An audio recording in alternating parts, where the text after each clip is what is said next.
so today I want to create a step-by-step tutorial for something that's really fun. So I thought we'll create this fun little paper doll, and you know my illustrations if you have been watching. So I have, one second, where is it now? Here. I have my stamp set, FOTD, and we have been creating a lot of tutorials here, or I have been creating a lot of tutorials for you to create the face illustrations. However, you can give her a little body and a little outfit, and I thought that's just such a fun idea. I have a little tray here, or a little basket, with a few things that I will tell you that you need for this project, so you can go ahead, pause, and then get all those items. And then we are going to create this little paper doll.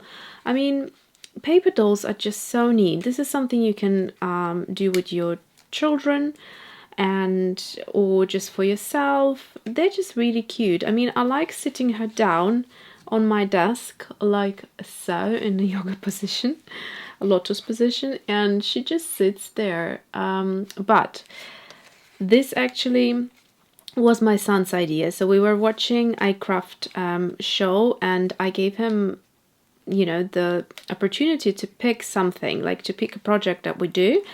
And I was thinking of this, like a hot air balloon garland, and he saw this paper doll, not this paper doll, but a paper doll, and he just was so adamant he wanted that, and that's it. So I had to create a paper doll, and I thought it's a great idea because I actually have the stamp set, so I can use my face for it and then just kind of play around to create the body. And I enjoyed her so much that I was almost sad to give it to him, because I knew he would start, you know, doing all these embellishments, but I made it for him, so I gave it to him. So in a way, today I'm going to make one for myself. So what are you going to need for this little project? I actually borrowed this one from his playroom, and I asked for his permission, and I had to promise that I'm going to bring it back, so hopefully he won't start shouting soon to have it back. Okay, so firstly you will need the FOTD stamp set. They're still available, so you can get one if you are interested on ESSIE, AlyonaCreates, which I put up here somewhere. And so that's that. There are also other stamp sets, which if you're interested you can have a look. You will need a acrylic block. Basically, again, these are from my shop, but you know, you can use anything you have already. You don't need to specifically buy them, but if you are interested, I have a round one which is really great for the wrist. If you have any pain in the wrist, I find that maneuvering a round one is much more comfortable than one of these, if that makes sense. They kind of, you hold them either that way or that way, and then they start kind of digging into your finger. But the smaller one is great for smaller details. So if you put maybe a lip, let's see again, like a lip or eyes. So for a lip you could go either way. For the eyes you have to go this way because they won't fit like that. And same thing with the eyebrows, and then the bun fits in as well. The only thing that doesn't fit from the set is the face, and the round one fits obviously everything. So okay, then you also will need a brush. You can use like a simple water brush, or like your favorite brush if you have a, you know, like a little glass of water next to you. If not, then use something like that, which you can just fill up with water, and they're absolutely fine. You'll need some sort of really intense black pencil. It could be any of your kind of normal coloring pencils, or something that is really kind of just the blackest black really. So I'm going to use my China marker, but you don't need to have specifically China marker. I just like it because it's super black, and it's also designed to go on like all surfaces, so it doesn't come off basically, so that's why I like it. And you will need a pencil as well. I like to use like a nice thin one, so it's easy to work with. You'll need a pair of scissors that are great for fussy cutting. you'll need one of these or anything that you can make a little hole with. These cost me about £2. I mean, you can see as the quality is not great, but it does the job. It gives you the smallest little hole punched there, so that's all good. The next thing you'll need, I actually took it out of here, is some sort of, you know, watercolor, or I recommend this one, which is a ink that you can use in fountain pens, and the color is superb. It's called Ancient Copper. It's by Diamine, and this is the color that you see here. So this isn't anything else. There's no watercolor here. This is the color of the ink, and so literally it's quite good for the skin tone, you can see. So I just, when I drew out these legs and arms, I drew it out. Oh, you will need some sort of fountain pen or dip pen or something like that that you can draw with. Yeah, so I drew it with that, and then just used water and a brush, and just kind of blended out the line to create skin tone. That's it, really. Even in the eyes I used it, and I don't remember the lip. Did I put a lipstick, a watercolor? I think I might have put watercolor here. Oh yeah, the cheek and the lip was watercolor. The rest that you can see on the face, hair, and her skin is just this ink. So it's water soluble, and it's fantastic for using it in your illustrations. And finally, you'll need these, which I forgot what they're called again, but they are there to help us create movement in this paper doll. So at the back, this is what it looks like, just because I didn't want it to be like sharp for Mason to play with. And otherwise, you know, it also kind of on the legs you can connect it so it moves with the leg, if that makes sense. But I think he's been playing around with it and changed a few positions. So that's it. And then the head you can move if you wanted to. You can move the arms. Look, her head and her arm move because of how this is kind of overlaying here. And yeah, and the feet. Okay, so you can stand her up, you can sit her down, you can give her a little bit of a split like so. They're just really cute, these little paper dolls. Okay. Oh yeah, the other thing you need is just anything that you want to decorate. I mean, if you want to use some pencils, color pencils, pastel pencils, any of these kind of guys, watercolor, just get, or you know, I've got Polychromos here ready, I might use in the next one. Get a bunch of things that have color in them, because you might want to create a bit more on the face if you wanted to. And then you'll decide how you decorate it in the end. Okay, so let's start. I actually forgot to say that you also obviously will need some sort of ink to stamp with. But I guess if you are a seasoned clear stamper, then you'll probably figure that out anyhow.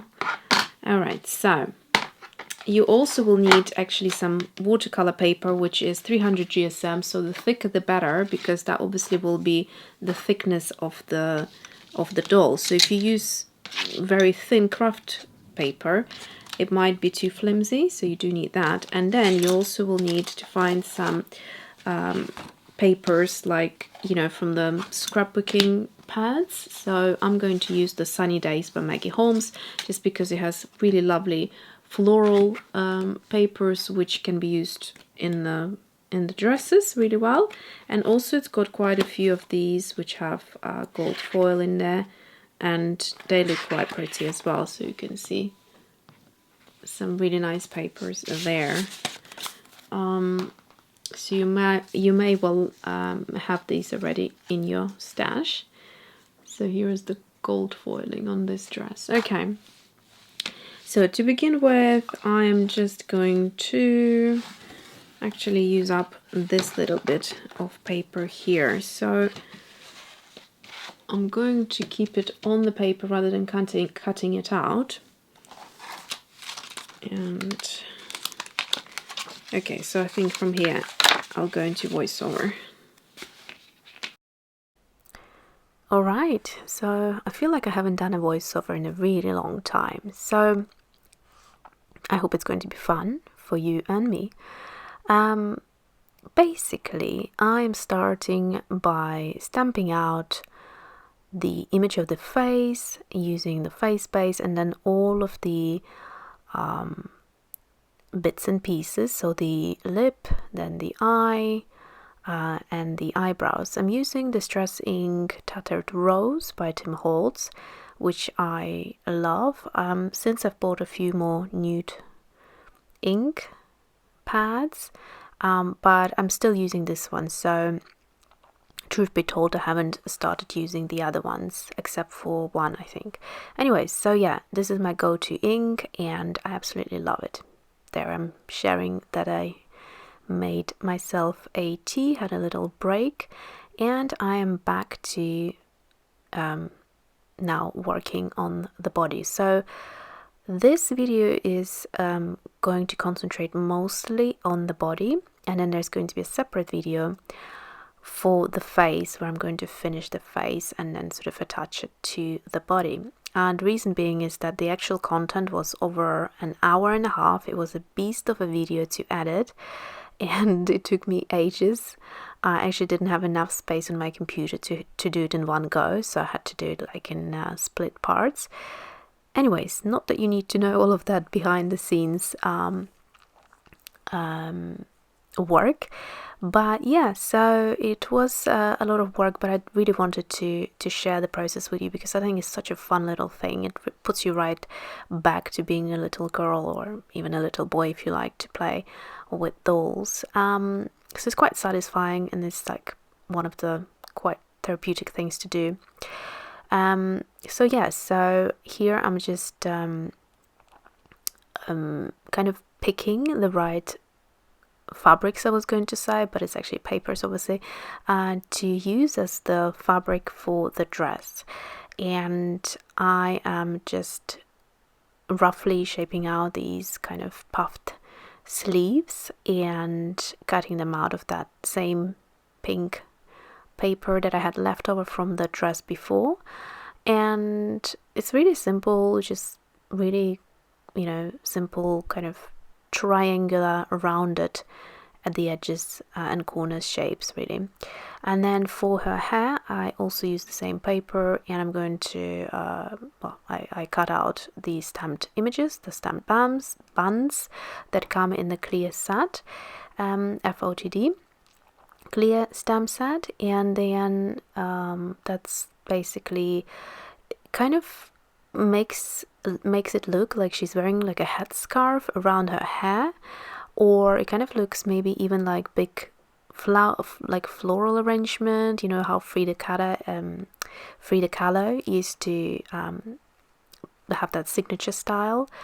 So you can imagine it in many different ways. Now this here is quite a key to creating the body and the skin tone. So I'm just using the Ancient Copper by Diamine, one of my favorite inks. It's absolutely gorgeous. Depending how thickly you apply it, I used here a dip pen which has a very soft nib, so it spreads out when pushing and then delivers quite a bit of ink, so it creates a thicker line, and that means that the skin tone is going to be darker, which I really loved in this case. But if you wanted a lighter one, and just press less hard and create a thinner line, and therefore you'll have less ink there to spread. It is a water soluble ink, so I absolutely love to use it in place of watercolor, for instance, and it's gorgeous. It just, obviously for a skin tone it's a bit dramatic, it's maybe a little bit too orangey, but it kind of makes me think of the summer anyway. The holidays we used to have, and you know, when you wear a nice SPF, a high enough SPF to protect your skin, but you do get that lovely gorgeous suntan. So I guess that's maybe why subconsciously I went for a much darker skin tone and kind of like a toasted sunny looking skin tone. Here I'm continuing with the same ink, and I'm just drawing out some fine lines for the hair. and I will use the same technique with a bit of water on the face, as you will see in a minute, right here. And some of the lines I want to still stay there, so I will ever so slightly leave some areas there, but then wherever I want a bit more of that beautiful color, I'll just use it. So basically I use the same ink throughout the face, the skin, legs, arms, and hair even, and the makeup as well, so the cheeks and everything. So yeah, it's a beautiful color. So wherever I wanted the detail to stay, like the eyebrows, I just used the fine tip to keep the detail. So now I'm cutting out the arms and the legs, and this is 300 GSM thick watercolor paper, so cutting wasn't as easy, but I did it. I mean, you know, if you have nice scissors, it's kind of like an enjoyable thing to do. Not much detail to cut out. If you hate fussy cutting, it's quite straightforward. These are the Tim Holtz mini snips, and they have a bit like a beveled edge, so it's not straight. Is it beveled edge? I think there's perforate. No, I forgot the name, but it's like it's got a bit of a texture, so when it cuts through, it actually grips onto the paper, so it makes the fussy cutting experience somewhat more pleasant if you hate doing that. So the legs are a little bit chubby here, and as you can see, they're a little bit out of shape, so you can line them on top of each other and then just correct them to look a little bit more similar. But really, you know, this is just pure pleasure. You shouldn't really worry if the, you know, two arms don't look identical or two legs don't look identical. I mean, you know, you don't need perfection there at all. So I'm also lining out the dress that I already cut out, also on the watercolor paper, because I needed to have nice and thick and sturdy background to the dress, and so that kind of will make the doll a little bit more substantial, and she will stand up properly without kind of having the paper over time bend over and kind of you know, if the paper is too thin, that is. So I stuck the two together and applying just a little bit of weight so that the glue adheres to both papers quite well, because again, the other paper, the watercolor paper, was a cold press paper, so it had texture, and glue not necessarily will happily sit on it, so you have to kind of press on it and push a little bit. I am attaching also the arms there. You can see a bit of a difference there. This time the arms will move together with the sleeve, as it would be kind of more of a natural process, as you know, it kind of makes it look a bit more realistic. And so now I'm ready to punch the holes, and you can see that firstly I sort of wanted to see where exactly I want the arms to be, so just line them out and then redraw the dots on the dress as well, and that's really simple. So we've got that ready. Now onto the legs. Now if you push them further in, you can see they become shorter. If you pull them out further, they become longer. So it depends what proportion you are playing with and prefer. For this doll, I wanted longer legs, and I wanted a sassy doll for myself. So basically that's what I went for, and I quite like the proportions here. The original one I did had a bit of a shorter leg, but you know, that really depends on what you want to do. It doesn't have to have long arms or long legs. Just do whatever feels natural. Maybe even create a doll that like resembles you, or maybe a friend of yours or something. So yeah, everyone has a different body shape. So now I'm cutting off these longer parts, because the only paper fasteners I have are these, which are quite long. So for a paper doll, they would be sticking out, and for my son I didn't cut it out because they would have really sharp edges as it's metal. So I tried to put some they kind of rounded and so they're not sharp, but I tried to put some adhesive or like a what's it called, like a tape to kind of prevent them from turning around. But yeah. Alright, so this is pretty much it. The rest you will see in the second video, so see you there.